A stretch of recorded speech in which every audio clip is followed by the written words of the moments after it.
L'argent pour les salaires, pas pour la guerre. Pas pour la guerre.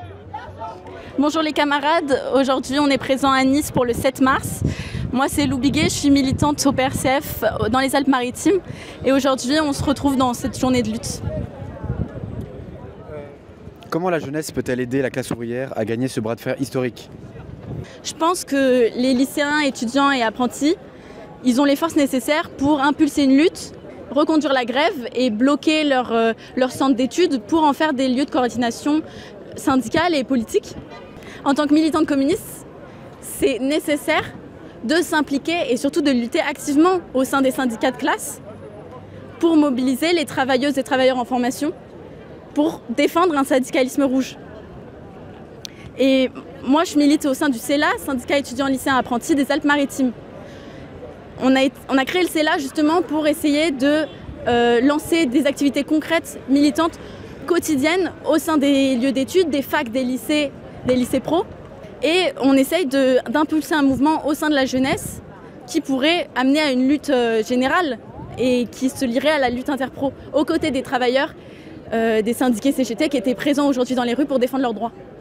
Et je pense que justement, c'est la division entre les apprenants et les travailleurs qui est la raison pour laquelle on n'a pas été capable de faire face aux différentes offensives du gouvernement Macron, mais des anciens gouvernements.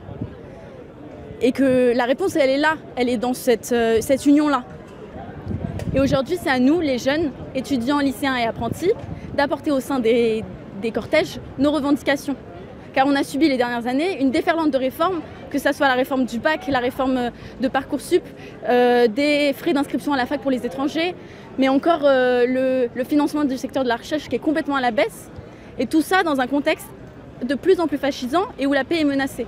Et donc c'est à nous, aujourd'hui, de porter les slogans pour la paix et pour la coordination des apprenants et des travailleurs au sein des luttes, dans les rues. Et c'est pour ça qu'on appelle tout le monde à rejoindre les manifestations et la grève nationale, pour développer justement cette conscience de classe et un front commun contre l'exploitation capitaliste.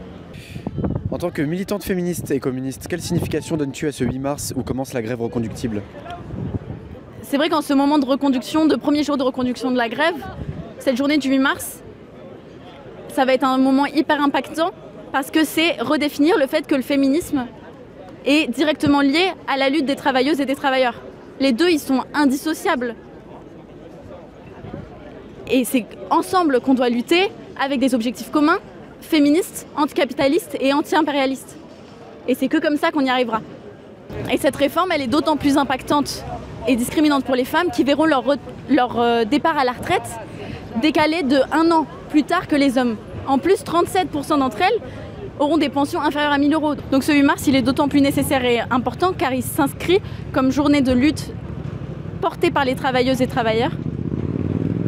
Et aussi également, surtout pour rendre hommage à son héritage qui vient en fait des mouvements de grève d'ouvrières. Donc ce 8 mars 2023, on sera toutes et tous dans les rues pour défendre les travailleurs contre la réforme de Macron.